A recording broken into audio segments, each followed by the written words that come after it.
Today, I'm going to tell you how lawyers can save the planet. An engineer dies and goes to heaven. He's greeted at the gates of heaven by St. Peter, who explains that unfortunately heaven is full and he's going to have to go to hell. He goes to hell, and a month later they have bridges across the molten lava, a functioning air conditioning system, and jacuzzis everywhere. Everyone's delighted. God gets to hear about this, and he calls Satan and says, "I hear you have an engineer down there with you. You know he's meant to be up here with me." Satan says that technically he was refused entry to heaven, he's a great asset to hell, and he's going to keep him. And God gets quite upset and he says he's going to sue Satan. Satan replies, "Where do you think you're going to get a lawyer?" Lawyers don't get a good press. If I was to ask you to call out some key words to describe the profession, the kinder among you might say they seek justice or they defend the innocent. Others might say commercial, driven, focused, or even greedy, ruthless, and obsessed by billable hours. I'm guessing you wouldn't call out eco-warrior or climate conscience. But I hope to persuade you that these words apply to many more lawyers than you might think, and for the lawyers in the audience could describe you. My work with a collaboration of lawyers around the world has convinced me that lawyers are absolutely crucial to tackling the climate crisis. And if you're thinking, heaven help us, indulge me for a few more minutes. To reach the Paris Agreement goal of limiting global warming to 1.5 degrees Celsius, we need to get to net zero before 2050. This will require a fundamental shift in the way that we do business. Today, every act by business has corresponding greenhouse gas emissions, from the buildings we occupy to the transport systems we use, or even the products that we make. Even something as simple as sending an email accounts for 4 grams of carbon dioxide equivalent, and for most of us, a year's worth of emails will account for 0.6 tonnes. But I don't want to get bogged down into the carbon calculations. The key point is that the Intergovernmental Panel on Climate Change assessed that to take us off the global warming pathway that we're currently on, we need to make dramatic cuts to global greenhouse gas emissions by 2030. The way I think about it is that as a parent, by the time my 9-year-old daughter is an adult, we will all have made irrevocable choices that will either limit the devastation that we're currently causing or keep us on a pathway that will call our very survival as a species into question. We have this window of opportunity now that is shrinking with every day that passes. So what's all this got to do with lawyers? Well, lawyers draft the agreements that govern the commercial world. There are contracts at the heart of pretty much every commercial transaction. So whether that's a business requiring finance or a local business wishing to refurbish its office, all of these have contracts behind them. The power we have as lawyers is that what we put into those legal agreements can either lock in a high carbon business as usual scenario or direct the parties on a pathway to a lower carbon world. To get to net zero, fundamental change is needed to every sector by the end of the decade. The current drafting in most agreements locks in that high carbon business as usual scenario, and if a contract is silent on the climate impacts of a transaction, parties will simply use existing models that fail to take account of their climate impacts. The good news is they can be changed to do the opposite reasonably quickly. If a legal precedent includes climate wording, most parties using that precedent to create their agreements won't remove it. Adding this kind of wording will oblige parties to do things like set a net zero target if they haven't done so already, measure and monitor their greenhouse gas emissions, use renewable power, or avoid destroying carbon sinks that sequester carbon dioxide. It might seem improbable that just a few words in a contract can make such a difference, but by including this wording, what you're doing is operationalising the targets that the organisations have set and translating them into a set of instructions for how the business will operate in a lower carbon way. I want to tell you how I realised the power that we all have to change the outcome of the climate crisis. No matter what job you do, we can all use our existing professional skills to live out our values and change the world for the better. And I realised that during a phone call one afternoon 2 years ago. Back in July 2019, Matt Gingell, who is the chair of the Chancery Lane project, was on his way home from a London Climate Action Week event. Concerned at what he saw as the lack of urgency on the part of the legal profession in tackling the climate crisis, he began to think about how lawyers could change their agreements so that they addressed the climate impacts of those transactions. He visualised a world where every contract and law contained solutions that would help tackle climate change rather than locking in existing levels of greenhouse gas emissions. And that call changed my life. I've always been a little frustrated that my job as a lawyer and now as a legal editor didn't seem to allow me to use my existing skills to tackle the climate crisis. Over the years, I've done things like draft environmental policies, set up employee green groups, and advocate for my various employers to take further climate action. And although those are all very worthwhile activities, it always seemed a shame that I wasn't using my legal skills to tackle the climate crisis. During that phone call with Matt, I realised here was the opportunity I had been looking for.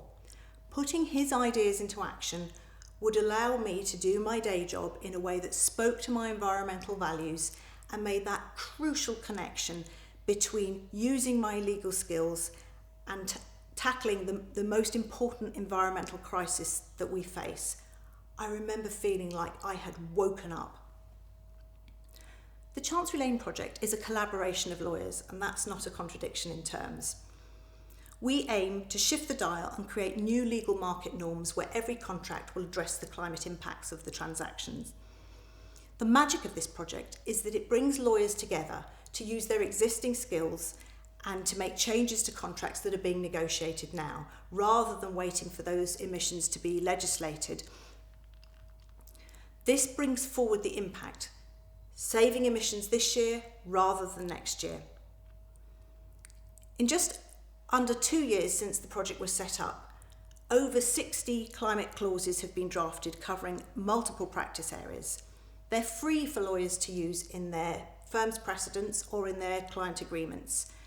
Our publications have been downloaded over 20,000 times in 75 jurisdictions.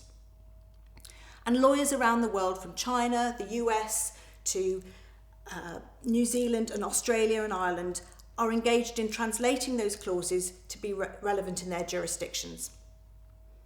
The unique thing about this project is that it takes climate change as a specialist topic for a small group of environmental lawyers and makes it the province of every lawyer. Our drafting teams are a mix of professionals, and they comprise people from law firms, barristers' chambers, academics, public sector lawyers and in-house counsel. We provide a safe space for them to innovate and draft climate solutions to issues that they have discovered in their practice. And we do this because we know every agreement and practice area needs to change if we are to shift the commercial world to operate in a net zero way. At our first event, our Hackathon in 2019, we had over 120 lawyers in Thomson Reuters conference room in London. They drafted a variety of solutions covering a multiple of practice areas. And at the end of the day, we put all of those ideas on the wall at the back of the conference room. They filled an entire wall, and we all just stood back and looked at what had been proposed. It was a spine-tingling moment, and there was magic in the air. The power in the diversity of the drafting teams, their huge collective legal experience, allows us to cross-fertilise solutions across practice areas and to quickly adapt techniques for putting them in place, which is key because we don't have much time. I want to give you a flavour of some of the clauses that have been drafted already. Each clause is given a child's name by the drafting team to help focus our minds on the future generations for whom tackling the climate crisis is so imperative. So we have Hanley's clause, which is a climate-aligned heads of terms, which helps parties think about the impact of their transaction right at the start of their relationship. Or Zoe and Bea's clause, which enables organisations to impose greenhouse gas reduction targets right down their supply chain. Or Amelia's clause, which requires parties to arbitration or litigation to minimise the footprint of those processes. So why should you get involved? Well, if you're not convinced by the science that we need to change business as usual to protect the planet, biodiversity and humanity, there are some very cogent economic reasons for doing so. Many businesses have either set or are in the process of setting net zero targets. To operationalise those targets, they need to be reflected in the legal agreements that govern their daily business operations. So things like supply chain contracts or finance documents or leases. Lawyers that don't recognise that or know how to deal with the climate impacts of those transactions are not only missing an opportunity to win work, they're also failing to adequately protect their clients from significant operational risks. But on a more positive note, getting involved with this project will provide you with a really personal benefit. Many of the participants have described it as rejuvenating. Others have said, like me, that they felt like they'd woken up. For me, it's been a joy to realise so many colleagues are prepared to donate their time and expertise so generously. And I've been inspired by senior leaders at Thomson Reuters who've backed this project from the beginning.